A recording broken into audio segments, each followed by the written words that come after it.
Всем привет, друзья! С вами канал Алекс Про, игра АФК Арена. И в этом выпуске мы проведем обзор персонажей и команд, которые используются для прохождения этапов на хай-левеле. В частности, нас интересует компания, конечно же, и немножечко посмотрим даже фракционную башню, ну и основной ствол. Есть сегодня такая возможность, благо воскресенье, и открыты все локации. Итак, начнем, пожалуй, с того, что на хай-левеле в чем вообще разница вот идет боевок от обычных команд. Вот, на более низких уровнях, там где-то вот до 40 главы, когда еще идет фишка. Как вы видите, мультикомандные бои, их здесь сразу 5. Но также обратите внимание на мощь героев нашей команды и мощь героев команды противника. В 15 раз превосходит наших персонажей. Как так? Но все равно мы стараемся и побеждаем. Кстати, друзья, насчет обложечек. Если вам понравились обложечки, ну, обязательно поставьте лайк под нашим видео. Продолжаем. В чем особенность команд? Во-первых, в основном все команды, которые будут представлены здесь, они так или иначе имеют эффекты контроля, ну вот, или же усиления каких-то центровых героев. Вот. Форматов там сила на силу не катит, потому что иначе мы просто-напросто сразу же вылетим. Ну, давайте не будем долго тянуть время, просто вот запустим, посмотрим. Вот, небольшой анализ проведем конкретно этой команды, да, смотрите, против нас сражается Брутус. Вот. Вот, ну здесь сразу дали люлей, понятное дело, то есть нужно перезапускать. Это, кстати, одна из особенностей вот, прохождения так, этих боевочек. Что с первого раза команды, ну, реально не проходятся тут бои. Вот, иной раз приходится по 10, по 20, а то и по 100 раз перезапускать бои. Итак, здесь есть Брутус. У нас используется Залрат для того, чтобы уничтожить щит Брутуса. Вот так-то. Ну и плюс в случае необходимости, чтобы перезапустить сам бой. Удивительный опять же момент. На мобиле, когда запускал этот уровень, прям с первого раза всех покрошили. Вот сейчас на компе запускаю и что-то как-то вообще с напрягом идет. Ну, в общем, там всех вырубает, все отлично. Перейдем к второй команде. Вот команда с использованием Торана. То есть Торан пак у нас здесь представлен на Эйроне. То есть Эйрон будет к себе всех подтягивать. Помогать Эйрону будет Скриат, который всех стянет, а потом Эйрон их уже подтянет. Ну и для разгона, конечно же, Лика. Усилители здесь никакие не используются. Торан, как обычно, вот используется в формате прокачки снаряжения шляпа и броня на слабом уровне, сапоги, например, там и пушка основной.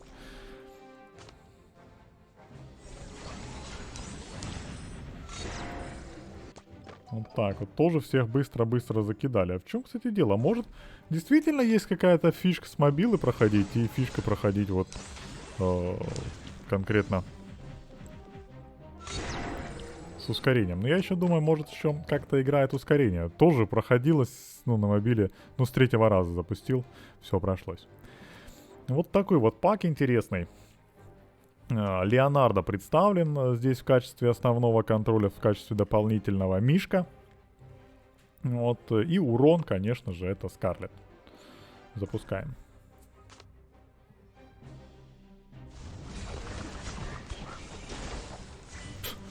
Это жесть, я в шоке прям. Только начинаешь, сразу же вырубают. Блин, на мобиле я запускал, ну, проходилось с 2 тычков. Ну да ладно, как бы. Еще разочек запустим, сейчас посмотрим. Да, не хотят они никак проходить. Ну, в общем, вот такая вот фишка. Проходится такой пак. То есть Скарлетт здесь используется так же, как основной уронщик, как на начальной игре, вот так и уже на хай-левеле она используется. Далее такой вот пак. Лукра. Пак. Еще он называется. Опять же, здесь представлены персонажи, которые многим игрокам не нравятся. Вот, то есть которые отнесли бы их к разряду дна. Ну, в частности, гранит. Да, в комментариях, кстати, часто пишут зрители, что гранита я якобы продвигаю, что за дичь, мол, персонаж отстойный, лучше Скрэга того же, например, качнуть из фракции. Согласен, Скрэг очень толстый, мощный, жирный танк, эффекты контроля хорошие, но гранит нам нужен для того, чтобы закинуть буст, а точнее дебаф на команду противников, конкретно в этом раунде, для того, чтобы окаменела Таленко, ну и другие герои противника также получили дебаф. Вот. Еще из таких персонажей это Хелус. Дескать, дно. Да, согласен, я сам его называл дном в одном из своих видео, примерно год или даже 2 назад.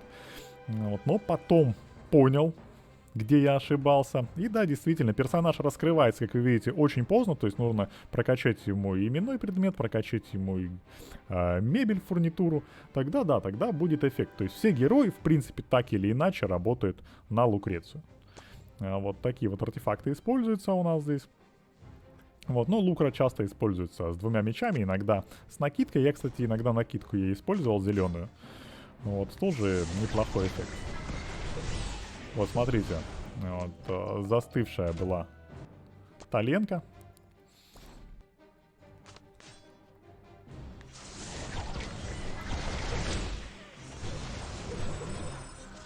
Да, вот так вот.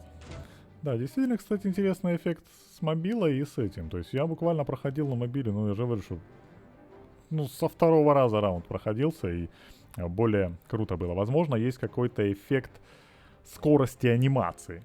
Вот. Ну и 3-й пак, это, конечно же, Gradual пак, но немного модифицированный, как вы видите здесь.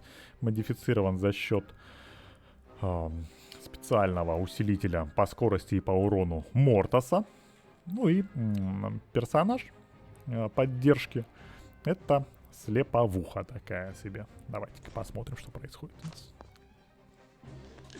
Да, это всего лишь 5 команд, которые вот используются в основе, да, вот для прохождения.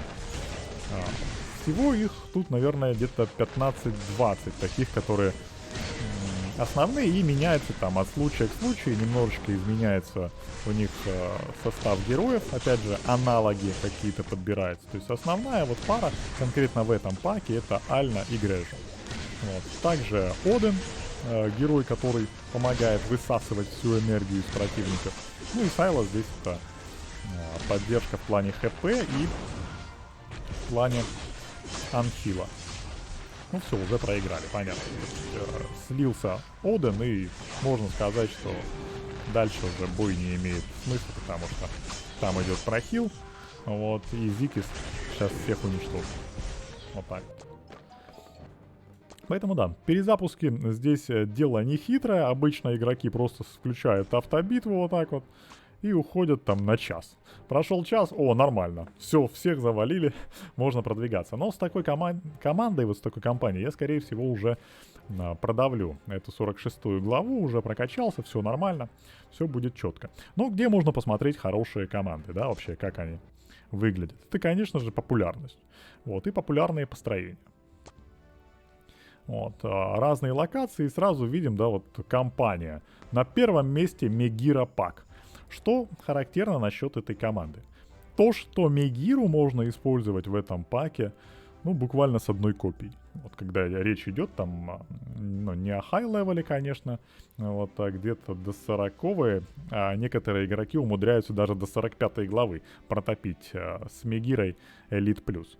Вот, у меня, к сожалению, не получилось. Я, по-моему, на 42-й или на 43-й главе уже плюнул на это дело и прокачал ее.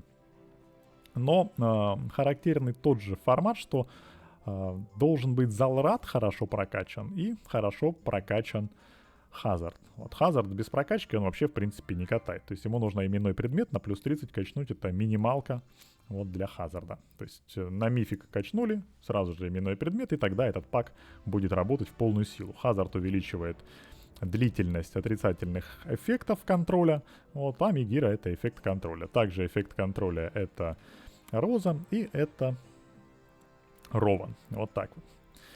Второй пак это вот Торрент пак, который мы видели немного в урезанном формате, но в целом вот выглядит именно вот так вот. Тоже часто используется.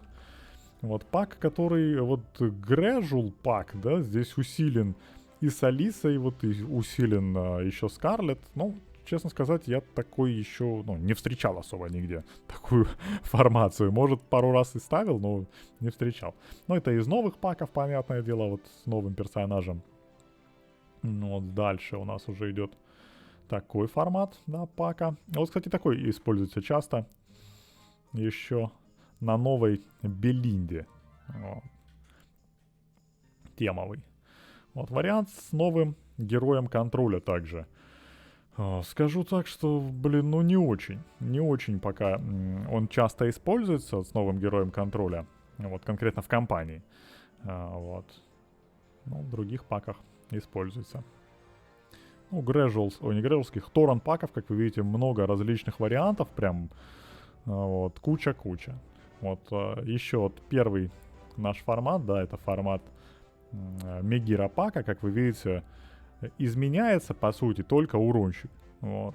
То есть 4 основные героя остаются прежними, вот, изменяется только уронщик. Как в этих 12-13 паках, так и вот дальше 18 и 19. То есть пак очень-очень увлекательный. Но это понятно, то есть здесь паки под каждую можно посмотреть локацию, там под каждых конкретно героев, под каждой фракции. Но нас интересует сейчас вообще, как дело на Королевской башне обстоит. Королевская башня сейчас, на мой взгляд, относительно простой режим, потому что, смотрите, всего лишь 1 к 4 идет уровень сложности, и, в принципе, как-то здесь уничтожать этих злодеев особой проблемы нет. Просто-напросто ставим какой-нибудь модный пак, вот, и выносим беспроблемно и безнапряжно. Так, ну вот здесь вот игроки используют запрещеночку, да, оверлевел там, я не знаю, как можно было проходить 2 к 1 по сложности, ну, кто его знает. Я сам лично не часто прохожу эти башни, вот, вот кто-то такими паками проходит, да, вот, слабенькими, вот. Когда не хватает уже золота, тогда сюда захожу и начинаю фармить. А так особо не парюсь. Ну да, здесь сейчас быстренько всех уничтожит Раку, повысасывает энергию, Леонардо там всех законтролит. Ну, в общем, как-то так. Очень быстро все легко проходится. Да. Ну, фракционочка. Фракционочка представлена у меня сейчас на аккаунте уже 3 командами. Вот, поэтому как-то их тасовать очень тоже долго. Опять же, жду, пока накопится мощь, и потом начинаю проходить. Вот, а сразу, в принципе, не запускаю команды. Давайте-ка посмотрим, что произойдет. Тут я ничего не готовил, это какой-то мой старый пак. Кстати, горло вот здесь вот используется, опять же, во фракционной башне. Он у меня хоть и не прокачан, то есть так, минималка.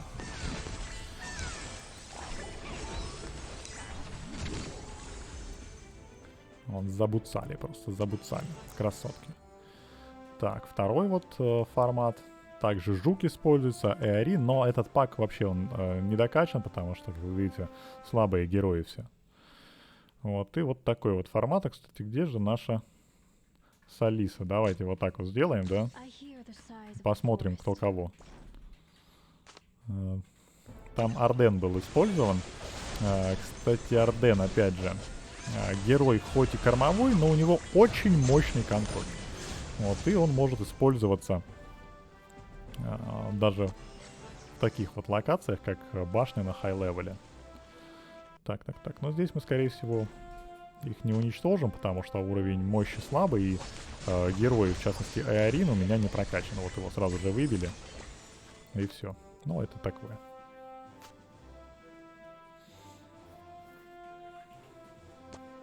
Ангелы-демоны пока по 2 набора представлены. Очень часто здесь любят использовать Одри в формациях, которых, к сожалению, у меня нет. Вот. И катаю, к примеру, вот такими вот героями, такими командами. Так, здесь у нас так и так. Угу. А, кстати, да, еще и артефакты не выставлены. Ну да ладно. Давайте поставим что-нибудь, что там. Например, вот так вот сделаем.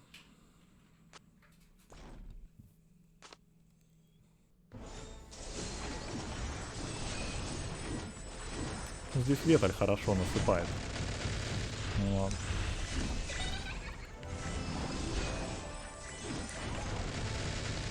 Обычная Таленко молодец в плане прохила.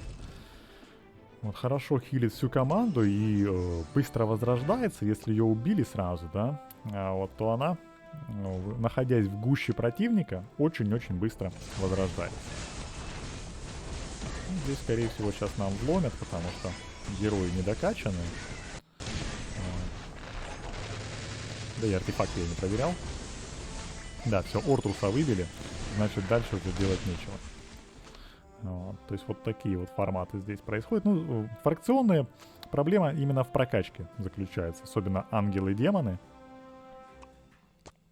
На демонах, опять же, Мегира пак в таком, в усеченном формате, и пак чисто на лукре. Вот, причем лукра, как вы видите, тоже в усеченном каком-то формате. Особенность это уничтожение однолевельных героев. Лукра потом получает буст. Ну, в теории, конечно же. Вот, получает буст и идет всех крошить. Вот. Но она должна для этого пару разочков хотя бы уклониться, чтобы разогреться. Вот, сейчас просто не успевает уклониться, ее выбивают. Так, здесь какие еще? Кстати, недавно начал продавливать вот, Цитадель Жестокости. Тоже прокачиваю там героев по-разному. Ну, давайте какую-нибудь формацию выберем, да, победившую. Вот, кстати, один из топовых игроков также. Вот, возьмем его формацию.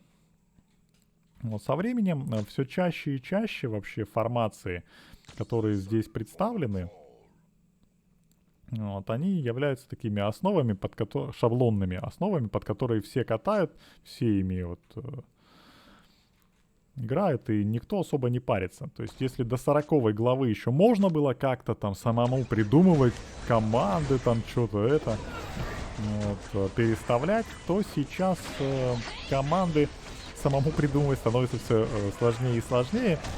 Чаще всего изменения представлены лишь в виде каких-нибудь корректировок, когда мы просто переставляем одного героя в другое место там или корректируем.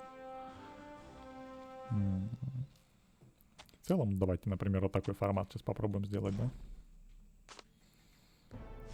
Будет ли эффект?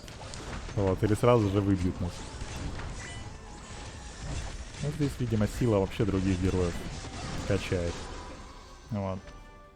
Например, такой формат. Ну, мы, может, и в прошлый раз бы победили.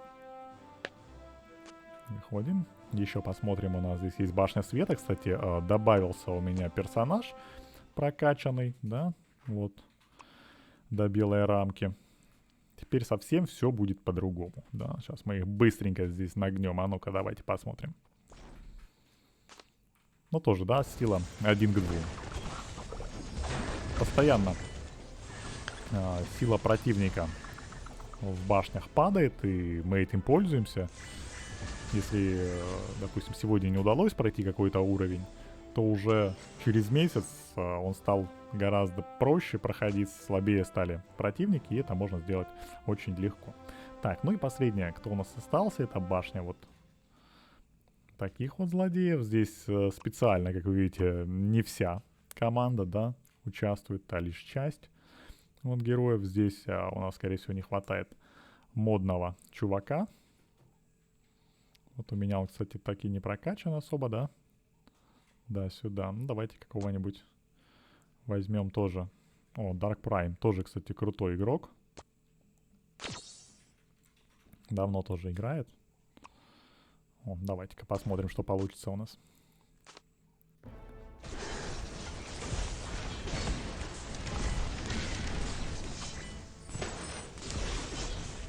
Ну, пока так, с переменным успехом, да, то есть постепенно вроде как выдавливаем противника. Вот, прохил от Дезири заходит.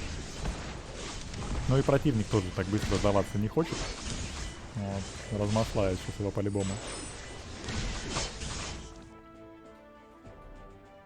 Да, быстро Так, а здесь кто кого? Ой, это Торан-паки, это ну, такая жесть. Это можно проходить этап, как я уже говорил, 1000 проходок там может быть в этапе.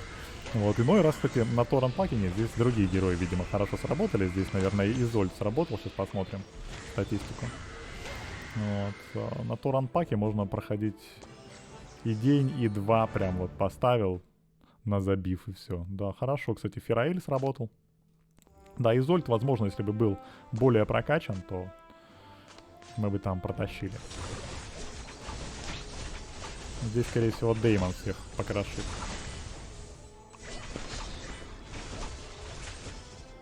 Да, так и есть. И Кильтур красавчик тоже, смотрите, в теневой форме был. Вот, так. Да, Деймон всех покрашил. Вот как-то так. В принципе, я башнями не занимаюсь, то есть, ну, не увлекаюсь, так что прям проходить их. Вот, есть и другие локации, которые лучше попродавливать. Но в целом, high level это жесть. Это прям вообще там, ну, такое крошево идет. Ну, вот, давайте кому-нибудь выделим. О, только прокачал сегодня, сразу же закинули вот, запрос. А ну давай сюда, на бочку. Вот, сразу же скидываем. Кстати, надо будет с ней продавить пару боссов, обновить результаты. Поэтому high level тут в основном нужно набивать друзей, вот, за счет которых, вот, друзей или крутую гильдию. Чтобы, когда мы заходим в построение, в основном здесь кто в этом построении?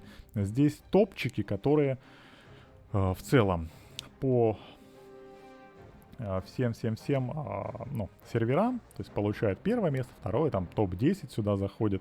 Вот, и также сюда заходят еще наши друзья с гильдии, наши друзья, которые отмечены просто друзьями, то есть не гильдейские какие-то там сокланы, да, вот, а конкретно отдельные друзья. Поэтому набивайте как можно больше себе вот таких вот хай-левельных друзей, чтобы потом можно было вместе с ними легко проходить локации. Ну что ж, друзья, на этом пока все. Понравилось видео? Ставьте лайк, подписывайтесь на наш канал. А будут вопросы, пишите в комментариях и в наших соцсетях, ссылочки на которые, как обычно, в прикрепленном комменте и в описании к этому видео. Пока-пока и до встречи в новых выпусках.